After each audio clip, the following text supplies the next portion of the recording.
आज का जो क्लास है वो अकाउंटिंग टर्मिनोलॉजी के बारे में है। यानी जब हम प्रैक्टिकल क्वेश्चन करेंगे तो इससे पहले हम कुछ जो टेक्निकल टर्म है वो हम सीखेंगे। तो देखें, जो फर्स्ट वन है ओनर, या इसको कहते हैं प्रोपराइटर। तो क्या कहता है, ए पर्सन वो शख्स हो ब्रिंग्स कैपिटल, जो कैपिटल लाता है, वो शख्स जो कैपिटल लाता है यानी पैसे लाता है कारोबार शुरू करने के लिए, एंड स्टार्ट द बिजनेस और कारोबार शुरू करता है, इस कॉल्ड ओनर, इसको कहते हैं owner. He manage and control the overall activities, यानी वो क्या करता है, जो कारोबार के जो एक्टिविटीज़ है, यानी जो प्रोडक्शन है, एक्सपेंसेस है, एम्प्लाई जो अरेंजमेंट है, एम्प्लाई हायर करना, एम्प्लाई के लिए सैलरी का इंतज़ाम करना, इसके लिए खाने पीने का इंतज़ाम करना, इस तरह सेल्स, हम सेल किस तरह करेंगे, लोन्स हम कर्ज़े किस तरह यानी कारोबार के लिए हासिल करेंगे, प्रोडक्शन किस तरह यानी करेंगे, कैश कलेक्शन, कैश किस तरह यानी वसूल करेंगे, कैश लाएंगे कारोबार में, एंड अदर डीलिंग, जो दूसरे जो डीलिंग है, यानी क्या करते हैं, he manage and control the overall activity. ये जो एक्टिविटी है, प्रोडक्शन है, एक्सपेंसिस है, एम्प्लाई है, सैलरी है, वो ये सारे मैनेज करता है, इंतज़ाम करता है, और फिर वो कंट्रोल करता है कारोबार के लिए। यानी कारोबार की जो एक्टिविटी है वो सारे यानी ये जो ओनर है कंट्रोल करता है। तो he is responsible for risk and return, और वो ज़िम्मेदार होते हैं रिस्क एंड रिटर्न, यानी कारोबार से जो मुनाफा यानी वो हासिल करता है, तो मुनाफा भी उसके जेब में, यानी मुनाफे के लिए भी वो हकदार होता है। एंड यानी रिटर्न, मुनाफे को रिटर्न कहते हैं। और रिस्क, और अगर कारोबार यानी क्या करता है, लॉसेस करता है, तो लॉसेस भी वो बर्दाश्त करता है। तो ही इज़ रिस्पॉन्सिबल, यानी he is receiving all the gains, all the profit of the business, and he is also responsible to bear all type of risks and losses। इसका ये मतलब है। तो वो शख्स जो कारोबार के लिए यानी पैसे ला रहा है, कारोबार शुरू करता है, कारोबार की जो एक्टिविटी है, प्रोडक्शन है, सेल है, एक्सपेंस है, कैश कलेक्शन है, लोन है वगैरह, ये सारे के सारे मैनेज करता है और कंट्रोल करता है। कारोबार से जो मुनाफा यानी वो हासिल करता है, वो भी उसके जेब में, यानी मुनाफा भी उसके जेब में जाती है, और जो नुकसान करता है उसका भी यानी वो जिम्मेदार होता है। तो इस शख्स को कहते हैं ओनर या प्रोप्राइटर, इसको कहते हैं एंटरप्रेन्योर भी इसको कहते हैं। फिर कहता है यानी ट्रांजैक्शन। तो ट्रांजैक्शन से क्या मुराद है, देखें, all economic events that can be measured in the term of money. वो तमाम इकोनॉमिक इवेंट से मुराद वो इवेंट जिसका यानी जिनका ताल्लुक पैसे के साथ हो। इकोनॉमिक इवेंट जो पैसे के साथ रिलेटेड हो, वो डीलिंग जो पैसे के साथ रिलेटेड हो, दैट कैन बी मेजर्ड, जिसको हम रिकॉर्ड कर सकते हैं, हम पेमेंट कर सकते हैं, हम मेजरमेंट कर सकते हैं in the term of money, यानी पैसे की हालत में, and record in the books of account, और वो हम यानी अकाउंट की किताबों में वो हम रिकॉर्ड भी यानी करते हैं, और कॉल्ड ट्रांजैक्शन, तो इसको कहते हैं transaction.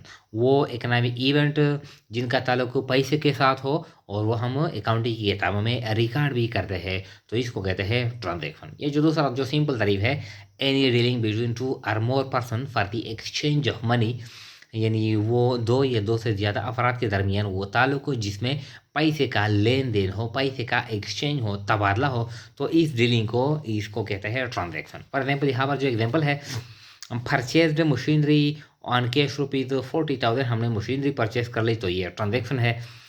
Taken a loan from bank ₹30,000, हमने बैंक से लोन यानी कर्जा ले लिया कारोबार के लिए, ये भी ट्रांजैक्शन है। Paid monthly rent of the shop, कारोबार के लिए यानी जो ₹1000 कारोबार यानी मंथली रेंट, यानी शॉप रेंट, कारोबार जो दुकान का जो किराया है वो हमने अदा कर लिया, तो क्या है, ये भी ट्रांजैक्शन है। तो वो सारे इवेंट जिसका ताल्लुक पैसे के साथ हो और वो हम अकाउंटिंग की किताबों में रिकॉर्ड भी करते हैं, तो यानी उन इवेंट को कहते हैं ट्रांजैक्शन, इकोनॉमिक इवेंट्स। हाँ, फिर कहता है यानी देखें, ये परचेज से क्या मुराद है, द कॉस्ट ऑफ गुड्स या merchandise that are bought for resale purposes are called purchase.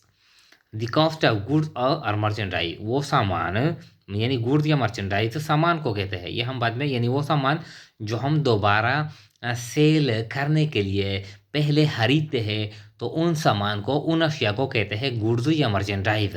अब जो मर्चेंडाइज या गुड्स, इन पे जो कास्ट आता है, देट आर बाट, जो कि खरीदा जाता है फॉर रीसेल पर्पसेज, दोबारा फरोख्त करने के लिए, आर कॉल्ड परचेज। जो चीज़ें हम परचेज करते हैं दोबारा सेल करने के लिए, तो इन चीज़ों पे जो कास्ट आता है, इस कास्ट को कहते हैं परचेज। मिसाल के तौर पर यहाँ पर एग्जांपल है कि हमारा जो फ्रूट शॉप है, तो हम मैंगो यानी परचेस करते हैं फिर सेल करते हैं, एप्पल परचेस करते हैं फिर सेल करते हैं, ऑरेंज यानी परचेस करते हैं और फिर सेल करते हैं। तो ये मैंगो हमने परचेस कर लिए 10,000 के, एप्पल्स 7,000 के और ऑरेंज यानी 4,000 के, ये हमने परचेस कर लिए। अब हम दोबारा इसको यानी सेल करेंगे। तो परचेज यानी कॉस्ट ऑफ मर्चेंडाइज, ये जो चीज़ें हैं, मैंगो है मर्चेंडाइज है, एप्पल मर्चेंडाइज है, ऑरेंज ये सारे के सारे मर्चेंडाइज है, इस पे जो कास्ट आता है, इस कास्ट को कहते हैं परचेजेज। अब टोटल परचेजेज कितने हैं, यानी 21,000, तो इसको कहते हैं यानी परचेजेज। इसके बाद है यानी 4 नंबर पे मर्चेंडाइज या गुड्स, यानी मर्चेंडाइज या गुड्स, इससे क्या मतलब है, एनीथिंग, हर वो चीज़ bought for resale purposes are called merchandise or goods. और वो चीज़ जो हम परचेस करते हैं किस मकसद के लिए, फॉर रीसेल पर्पसेज, दोबारा फरोख्त करने के लिए, तो इन चीज़ों को कहते हैं मर्चेंडाइज या गुड्स। वी डू और बिजनेस विद इट, यानी इन चीज़ों के ज़रिए हम कारोबार करते हैं। ये पहले हम परचेस करते हैं फिर इसको हम सेल करते हैं, तो इन चीज़ों के ज़रिए हम कारोबार करते हैं, तो इन चीज़ों को कहते हैं मर्चेंडाइज या गुड्स। यानी मैंगोस है, एप्पल है, ऑरेंज है, फ्रूट शॉप में यानी जो ऑरेंज है, एप्पल है, मैंगोस है, ये हमारे पास क्या है, मर्चेंडाइज है। फॉर एग्जांपल हमारा जो क्लॉथ शॉप है, हम कपड़े यानी परचेस करते हैं फिर इसको सेल करते हैं, तो क्लॉथ शॉप में जो क्लॉथिस है ये क्या है, ये मर्चेंडाइज है। बुक शॉप है हमारे पास है, यानी हमारा जो बिजनेस है वो बुक शॉप है, तो बुक शॉप में हम क्या क्या परचेस करते हैं, बुक्स परचेस करते हैं, कापीज परचेस करते हैं, पेन्स परचेस करते हैं, पेंसिल, तो ये सारे के सारे क्या है, इसको कहते हैं मर्चेंडाइज या गुड्स। फिर कहता है यानी नंबर 5 अकाउंट्स पेबल। तो अकाउंट्स पेबल से क्या मतलब है, यानी अकाउंट पेबल को कहते हैं क्रेडिटर्स, इसको क्रेडिटर्स या संडी क्रेडिटर भी इसको कहते हैं। तो अकाउंट पेबल से क्या मतलब है, ए पर्सन वो शख्स, आर एन ऑर्गेनाइजेशन या वो इदारा, एक शख्स या वो इदारा, एक इदारा, फ्रॉम होम जिससे वी परचेज गुड्स, हम सामान परचेज करते हैं, ऑन क्रेडिट उधार पे, इस कॉल्ड अकाउंट्स पेबल। यानी ये हम इस तरह लिखते हैं, ए अब्लिग पेबल।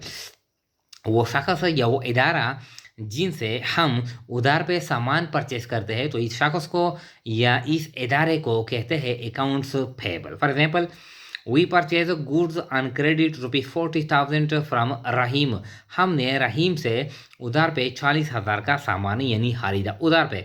अब रहीम क्या हो गया, रहीम यहाँ पर अकाउंट्स पेबल हो गया। वी बाट गुड्स ऑन क्रेडिट और ₹10,000 फ्रॉम सोनी कंपनी, यानी हमने सोनी कंपनी से एक 10,000 रुपये का क्रेडिट सामान उधार पे यानी परचेस कर लिया, खरीदा, तो सोनी कंपनी की है अकाउंट पेबल है। एक कंपनी भी, एक ऑर्गेनाइजेशन भी अकाउंट पेबल हो सकता है और एक शख्स भी अकाउंट पेबल हो सकता है, इसका ये मतलब है। फिर कहता है नोट पेबल या बिल्स पेबल, नोट्स पेबल या बिल्स पेबल, ये भी अकाउंट पेबल की तरह है, इसमें यानी थोड़ा सा फर्क है। जब हम when bill is drawn with account payable, जब हम अकाउंट पेबल के साथ बिल ड्रा करते हैं, और when written agreement is made with account payable is called note payable, जब हम अकाउंट पेबल के साथ रिटन एग्रीमेंट करते हैं यानी तहरीरी माहिदा हम करते हैं कि हम बिल्कुल ये पेमेंट करेंगे, तो अकाउंट पेबल से क्या बन जाता है, बन जाता है नोट पेबल या बिल पेबल। जब हम अकाउंट पेबल के साथ यानी बिल ड्रा करते हैं, बिल बनाते हैं या रिटर्न एग्रीमेंट करते हैं, तो अकाउंट पेबल से क्या बन जाता है, नोट पेबल या बिल पेबल बन जाता है। नोट पेबल या बिल पेबल क्या है, ये लाइबिलिटी है। इसके बाद है अकाउंट्स रेसिवेबल। अकाउंट रेसिवेबल से क्या मुराद है, इसको कहते हैं डेटर्स, यानी इसको हम डेटर्स या सन्डी डेटर भी कहते हैं। ए पर्सन वो शख्स, आर एन ऑर्गेनाइजेशन या वो इदारा, टू होम जिसको we sell our goods on credit, जिसको हम अपना सामान उधार पे फरोख्त करते हैं, वो शख्स या वो इदारा जिसको हम सामान उधार पे फरोख्त करते हैं आर कॉल्ड अकाउंट रिसीवेबल, यानी ए अवलिक रिसीवेबल आर डेटर्स, इसको अकाउंट रिसीवेबल भी कहते हैं और डेटर्स भी कहते हैं। वो शख्स या वो इदारा जिसको हम उधार पे सामान फरोख्त करते हैं तो इस शख्स को या इस इदारे को कहते हैं accounts receivable. For example, we sold goods on credit to Ali ₹5000, हमने अली को उधार पे सामान फरोख्त कर लिया। अब ये अली क्या है, ये अकाउंट रिसीवेबल है, हमारा अकाउंट रिसीवेबल है।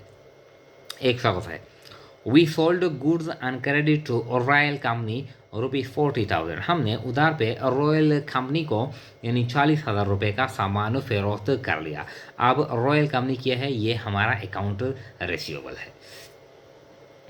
फिर कहता है नंबर 8, नोट्स रिसीवेबल या बिल्स रिसीवेबल। नोट रिसीवेबल या bill receivable, when bill is done with account receivable, यानी A/REC अकाउंट रिसीवेबल, जब हम बिल ड्रा करते हैं अकाउंट रिसीवेबल के साथ, या हम अकाउंट रिसीवेबल पर बिल ड्रा करते हैं, हम अकाउंट रिसीवेबल के साथ बिल ड्रा करते हैं, बनाते हैं। Or when written agreement is made with account receivable, या जब हम अकाउंट रिसीवेबल के साथ रिटर्न एग्रीमेंट तहरीरी माहिदा हम करते हैं अकाउंट रिसीवेबल के साथ, आर कॉल्ड नोट रिसीवेबल, तो फिर किया है इसको कहते हैं नोट रिसीवेबल।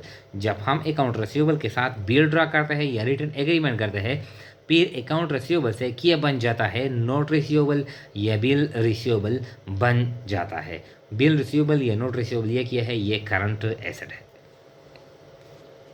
फिर कहता है यानी ये ड्राइंग्स, तो ड्राइंग से क्या मुराद है, यानी व्हेन कैश मनी, जब नकद पैसे, और एनी अदर एसेट या जो दूसरे असासाजात है, मिसाल के तौर पर गुड्स है, इन्वेंट्री है, या फर्नीचर है, मशीनरी है, जो भी है, नकद पैसे है या जो दूसरे असासाजात है, ड्रान बाई द ओनर, जो ओनर के ज़रिए यानी ड्रा किया जाता है, ले जाता है, फ्रॉम द बिजनेस, बिजनेस से, फॉर पर्सनल यूज़, ज़ाती इस्तेमाल के लिए, और डोमेस्टिक यूज़ या घरेलू इस्तेमाल के लिए, आर कॉल्ड ड्राइंग, यानी जब मालिक दुकान से, बिजनेस से सामान या नकद पैसे ले जाता है घर में या ज़ाती इस्तेमाल के लिए, तो इस सामान को या पैसे को कहते हैं ड्राइंग। मिसाल के तौर पर cash 5,000 drawn by owner for home use, घरेलू इस्तेमाल के लिए, घर के इस्तेमाल के लिए मालिक ने 5,000 रुपये कारोबार से यानी ड्रा कर लिया है, मालिक ले गया 5,000 घर, तो ये क्या है, ये 5,000 ये ड्राइंग है। Goods 7,000 drawn by owner for home use, घर में फॉर एग्जाम्पल सामान की ज़रूरत है, अब मालिक क्या करता है, दुकान से सामान घर ले जाता है, तो ये 7,000 किया है, ये इसको कहते हैं ड्राइंग्स। या furniture ₹20,000 drawn by owner for home use, मालिक ने घर में कारोबार की जो फर्नीचर थी यानी 20,000 रुपये की, वो घर ले गया, तो क्या है, इसको कहते हैं ड्राइंग। तो यह नकद पैसे, इन्वेंट्री सामान या जो दूसरा अखराजात है, जब मालिक घर ले जाता है घरेलू इस्तेमाल के लिए, ज़ाती इस्तेमाल के लिए, तो इसको कहते हैं ड्राइंग्स।